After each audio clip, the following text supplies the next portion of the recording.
మీరు YouTube channel start చేసి success అవ్వాలనుకుంటున్నారా? అయితే సుమన్ టీవీ యూట్యూబ్ మాస్టర్ కోర్సులో జాయిన్ అవ్వండి. నమస్కారం ప్రియా చౌదరి గారు. నమస్తే అమ్మా. చాలా వీడియోలు చేసామండి మీరు నేను. ఈ జనరేషన్ పర్టికులర్గా ఎలా ఉంది అని మాట్లాడినటువంటి సందర్భాలే ఉన్నాయి. ఈ జనరేషన్ పిల్లలు ఎలా ఉన్నారు, అలా చేస్తున్నారు, ఇలా చేస్తున్నారు అని మాట్లాడుకున్నాం. కానీ ఈ జనరేషన్కి అలవాటు పడలేక పిల్లల్ని ఏ విధంగా పేరెంట్స్ అర్థం చేసుకుంటున్నారని మనం అనుకోవచ్చు అంటారు, ఎలా కట్టిపడేస్తున్నారో, వాళ్ళకి ప్రేమ ఆప్యాయత విలువల్ని ఎలా దూరం చేస్తున్నారు అనేటువంటి విషయం కనుక మనం మాట్లాడుకోవాలి అంటే ఎలా ఉందని చెప్పుకోవచ్చు అంటారు. ఎందుకంటే జనరేషన్ పిల్లల మీదే చెప్పటం కాదు కదా, ఆ ఒక్క ఓడిని పట్టుకొని వాళ్ళ మీద ఏమేమి రుద్దేస్తున్నాం అనేటువంటి విషయం చాలామంది పేరెంట్స్కి తెలియాల్సినటువంటి అవసరం ఉంది. చాలా ఉన్నాయి కానీ నాగరాజు కరెక్ట్గా ఒక చిన్న సందర్భం తీసుకొని ఎక్స్ప్లెయిన్ చేస్తా. ఆ సందర్భంలోనే అసలు మనం ఎలా ఉన్నామనేది, పిల్లల పట్ల ఎలా ఉన్నామనేది అర్థమైపోతుంది. ఓకే. ముఖ్యంగా మనము పిల్లలు పుట్టినప్పటి నుంచి వాళ్ళని ఎలా రిసీవ్ చేసుకుంటాము, మనము మన యొక్క భావాల్ని వాళ్ళ మీద ఎలా రుద్దుతున్నాము, లేదా ఎలాంటి భావాన్ని వాళ్ళ పట్ల వ్యక్తపరుస్తున్నాము అనేటటువంటి ఇన్సిడెంట్స్ని ఈ సంఘటన, నేను చెప్పేటటువంటి సంఘటనతోటి ప్రతి తల్లి తండ్రి కూడా తెలుసుకుంటారని అనుకుంటున్నాను. ఒక 11 years పిల్లవాడు మదర్స్ డేకి వాళ్ళ మదర్కి అద్భుతమైనటువంటి గిఫ్ట్ ఇస్తానని చెప్పాడు. She's eagerly waiting. మార్నింగ్ అయింది, మదర్స్ డే, కొడుకు గిఫ్ట్ ఇస్తాడని చెప్పేసి అని ఏమిస్తాడో చూద్దామనుకొని తలుపు తీసింది. చూసేసరికి ఆ పిల్లవాడు ఆత్మహత్య చేసుకున్నాడు. అర్థం కాలేదు. పక్కనే ఒక లెటర్ ఉంది, ఒక లెటర్ రాసి పెట్టాడు. ఆ లెటర్లో ఉన్నటువంటి అక్షరాలు ఏంటి అంటే, అమ్మా, ఈ రోజుని నీ జీవితంలో ఒక అద్భుతమైనటువంటి సంతోషకరమైనటువంటి రోజుగా నేను ఈ క్షణం నుంచి నేను ఇస్తున్నాను మదర్స్ డే గిఫ్ట్గా. బా, ఎందుకు అంటే, నువ్వెప్పుడు అంటుండే దానివి నాతో, నేను పుట్టినప్పటి నుంచి నీ సంతోషం పోయింది అని. నేను పుట్టడం వల్లే, నేను పుట్టిన తరువాతే నా తండ్రి నిన్ను వదిలేసి వెళ్ళిపోయాడు అని, నీ సంతోషమంతా నేను తీసేసుకున్నాను అని చెప్పి. అమ్మా, నువ్వెప్పుడు అంటుండే దానివి, నన్ను చూస్తే నీకు కోపం వస్తుంది, చిరాకు వస్తుంది, నన్ను ప్రేమగా దగ్గరికి తీసుకోలేను అని చాలాసార్లు నువ్వు నన్ను దూరంగా నెట్టేశావు. కానీ అమ్మా, నేను నిన్ను ఈ భూమి మీద అత్యంత ప్రేమపూర్వకమైనటువంటి తల్లివి నువ్వు నాకు. I adore you that you are a great mom for me. నేను నీ జీవితంలో ఏదైనా ఒక గొప్ప గిఫ్ట్ ఇవ్వాలి అని నేను అనుకున్నానమ్మా. నేను అనేవాడిని లేకపోతే ఈ క్షణం నుంచి నువ్వు సంతోషంగా ఉంటావు అనేటటువంటి ఆలోచన నాకు వచ్చి, ఆ సంతోషకరమైనటువంటి నీ జీవితాన్ని ఇవ్వడం కోసం నేను ఈ లోకం విడిచిపెట్టి వెళ్ళిపోతున్నాను. కానీ అమ్మా, నేను స్వర్గంలో నుంచి చూస్తాను, నువ్వు ఏదో ఒక రోజు నన్ను తలుచుకుంటావు, ఏదో ఒక రోజు నన్ను దగ్గరికి తీసుకుంటావు, నన్ను ముద్దు పెట్టుకుంటావు. ఆ అనుభూతులన్నింటినీ కూడా నేను అనుభవిస్తాను నీ ఊహల్లో. అది నేను స్వర్గం నుంచి నేను చూస్తాను. ఐ లవ్ యూ మా ఫర్ ఎవర్. ఈ క్షణం నుంచి సంతోషాన్ని నీకు ఇచ్చి నేను వెళ్తున్నాను. This is a great gift to my mom. ఒక పెయిన్ని పదాలతోటి ఎంత బాగా నరేట్ చేశారు అని అంటే, చనిపోవడానికి కూడా గట్స్ కావాలండి. నాగరాజు, నీకు ఒక విషయం చెప్పనా, మనం పుట్టినప్పటి నుంచి, బిడ్డలు కన్న దగ్గర నుంచి, ఇంట్లో ఏ చిన్న చిరాకు వచ్చినా, ఇంట్లో ఏ విధమైనటువంటి పెయిన్ వచ్చినా, దాన్ని ఫస్ట్ మనం చూపించేది పిల్లల మీద. మనం అదృష్టవంతులమే, కానీ పిల్లల ద్వారా మనకి దురదృష్టం వచ్చిందని చెప్పేసి అని పిల్లల్ని కొట్టడము, తిట్టడము, భార్యాభర్తల మధ్య వాళ్ళిద్దరికీ గొడవలు వస్తే ఆ గొడవలకి పిల్లలు ఏమాత్రం కారణం కాదు. వాళ్ళ వ్యక్తిత్వాలు, వాళ్ళ యొక్క జీవన విధానము, వాళ్ళ మనసులో ఉన్నటువంటి అభిప్రాయ భేదాలు, ఏది ఏమైనా కావచ్చు, వాళ్ళు పడేటటువంటి గొడవల్లో కారకులు వాళ్ళ యొక్క చర్యలు, వాళ్ళ యొక్క అస్తిత్వాలు, వాళ్ళ యొక్క మనస్తత్వాలు, వాళ్ళ యొక్క అటిట్యూడ్. వాటిల్ని ఏం చేస్తారు అనంటే తల్లి కానీ తండ్రి కానీ, తల్లి మీద కసి ఉందంటే తండ్రి బిడ్డల్ని కొడతాడు, తల్లిని కార్నర్ చేసి తల్లిని తిట్టుకుంటూ తల్లిని ద్వేషిస్తూ ఆ ద్వేషాన్ని తల్లితో పాటు బిడ్డల మీద చూపిస్తాడు. అలాగే తల్లి కూడా తండ్రి కొట్టినా తిట్టినా తాగుబోతైనా ఏమైనా తల్లిని తిట్టేసి వెళ్ళిపోయాడు అనగానే ఇమ్మీడియట్గా తల్లి ఏం చేస్తుంది అనంటే ఆ కోపాన్ని ఎదురుగుండా ఉన్నటువంటి బిడ్డ మీద చూపించేస్తుంది. ఆ బిడ్డ అదేంటి నెలల పిల్లవాడవని, 5 ఏళ్ల పిల్లవాడవని, 10 ఏళ్ల పిల్లవాడవని, 20 ఏళ్ల పిల్లవాడవని. దాన్ని పిల్లలు ఎలా రిసీవ్ చేసుకుంటారు అనేది మాత్రము ఈ ఇద్దరిలో ఉన్నటువంటి ఏ ఒక్కళ్ళకి కూడా అవగాహన ఉండదు నాగరాజు.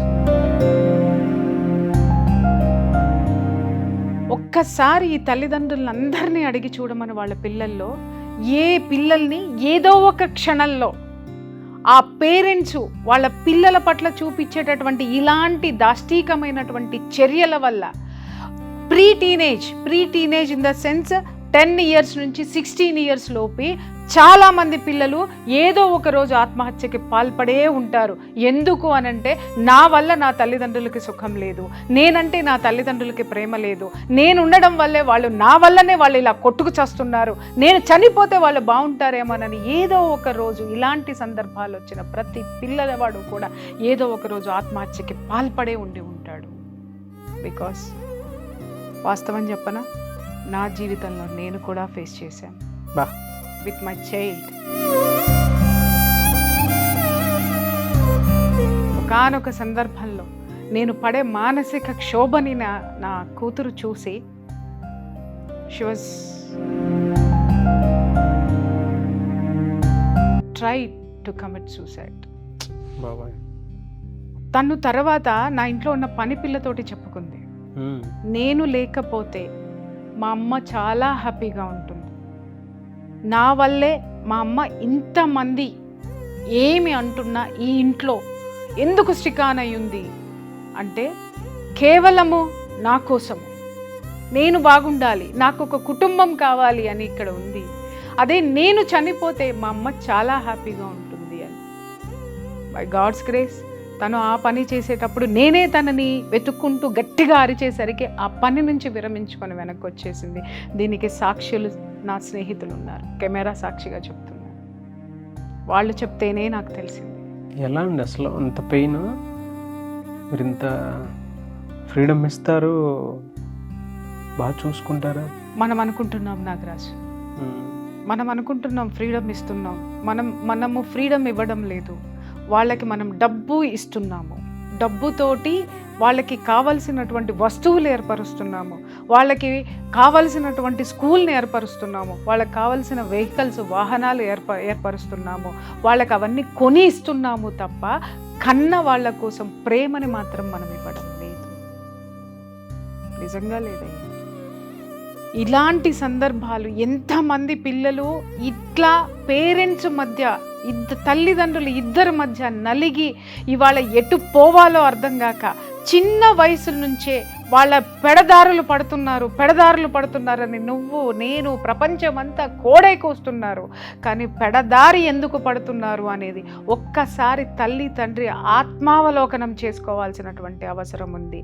మనము ఇంట్లో పిల్లల పట్ల ఎలా బిహేవ్ చేస్తున్నాము. నా బిడ్డ అంటది, అమ్మ నీలాంటి తల్లి ఉన్నందుకు నేను చాలా గర్వపడతాను. కానీ తన పెయిన్ ఎక్కడి నుంచి వచ్చింది? ఎవరిచ్చారు తనకు ఆ పెయిన్? ఆ ఇచ్చినటువంటి పర్సనే ఆ పెయిన్ తీయాల్సినటువంటి అవసరం ఉంది. బట్ నేనెంతవరకు తీస్తాను?